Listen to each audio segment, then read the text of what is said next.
തികച്ചും പ്രകൃതിദത്തമായി സ്വന്തം ഫാക്ടറിയിൽ നിന്ന് തയ്യാർ ചെയ്യുന്ന വി ടേസ്റ്റി ഐസ്ക്രീം. ഐസ്, പാൽ, മോര്, നെയ് എന്നീ പ്രോഡക്റ്റുകൾ എത്തിക്കഴിഞ്ഞു. ഇനി വിശ്വസിച്ച് ഫാമിലിയോടൊപ്പം കുഞ്ഞുങ്ങളുമായി ശുദ്ധമായ ഐസ്ക്രീം വിവിധ ഫ്ലേവറുകളിൽ മതിയാവോളം കഴിക്കാം. VTS milk products, Manjeri road, Pandikkad. സ്വന്തമായി ഭൂമിയും പട്ടയവും ലഭിച്ചിട്ടും അത് ഉപയോഗിക്കാൻ കഴിയാതെ 9 കുടുംബങ്ങൾ. കിരാറ്റൂർ പഞ്ചായത്ത് പരിധിയിൽപ്പെട്ട കുടുംബങ്ങളാണ് മിച്ചഭൂമിയായി കിട്ടിയ സ്ഥലം 1.5 പതിറ്റാണ്ടായിട്ടും ഇപ്പോഴും ഉപയോഗിക്കാൻ കഴിയാതെ ദുരിതത്തിലായത്.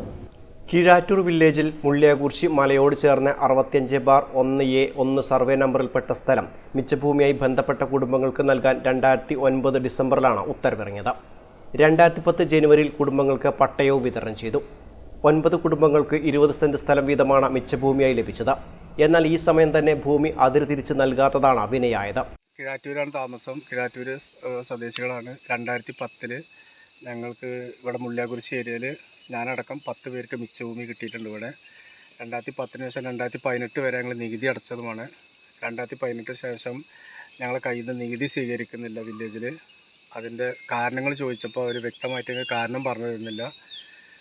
ഇപ്പോൾ ഞങ്ങൾക്ക് വീട് വെക്കണമെന്നും അത് ഇവിടെ വന്ന് എന്താ പറയുക സ്ഥലം എന്തെങ്കിലും ചെയ്യണം കരുതുമ്പോഴും പക്ഷേ ഇവർ നികുതി സ്വീകരിക്കുന്നില്ല. പക്ഷേ വ്യക്തമായിട്ട് അതിരോ വരുമ്പോൾ ഞങ്ങൾക്കത് കാണിച്ചു തന്നിട്ടില്ല.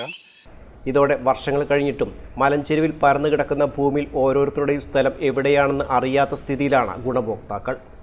കീഴാറ്റൂർ സ്വദേശികളായ ചെറുകുന്നത്ത് സുന്ദരൻ, മംഗലത്ത് ശിവദാസൻ, അത്തിക്കുന്ന് വിനോദ്, കുന്നത്ത് ഷൈജു, ആലിപ്പറമ്പ് ഷീജ, കരിങ്ങനമറ്റം മറിയാമ്മ, മാങ്ങോട്ടിൽ ശശി, മുള്ളിയാകുറിശി സ്വദേശികളായ കോക്കാട്ടിൽ വിജയൻ, കോക്കാട്ടിൽ പാറുട്ടി എന്നിവരുടെ പേരുള്ള ഭൂമിയാണ് അതിരില്ലാതെ കിടക്കുന്നത്.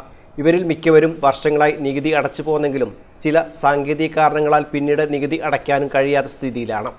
സംഭവവുമായി ബന്ധപ്പെട്ട് കലക്ടർ അടക്കമുള്ളവർക്ക് നിവേദനങ്ങൾ നൽകിയിരുന്നെങ്കിലും നടപടിയെടുക്കാത്തതിനാൽ കഴിഞ്ഞ ദിവസം വീണ്ടും പരാതി നൽകിയിരിക്കുകയാണ് ഗുണഭോക്താക്കൾ.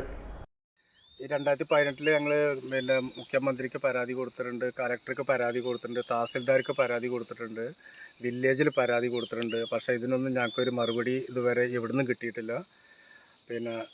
അതിനുശേഷം ഇപ്പോൾ എന്താ പറയുക, ഈ സ്ഥലത്ത് ഞങ്ങൾക്ക് വന്ന് നോക്കാനും കൂടി പറ്റാത്ത അവസ്ഥയിൽ ഇത് ആകെ അതിൻ്റെ എല്ലാ അതിരുകളും അങ്ങോട്ടും ഇങ്ങോട്ടുമൊക്കെ മാറ്റിയിട്ടുണ്ട്. അപ്പോൾ അതിന് നികുതി സ്വീകരിക്കുവാനും അതുപോലെ തന്നെ ഈ സ്ഥലം ഞങ്ങൾക്ക് കൈവശം വയ്ക്കാനും ഇതിനെന്തെങ്കിലും ഒരു തീരുമാനം ഞങ്ങൾക്ക് കാണിച്ചു തരാൻ അപേക്ഷിക്കുകയാണ്. News bureau, Kizhattur.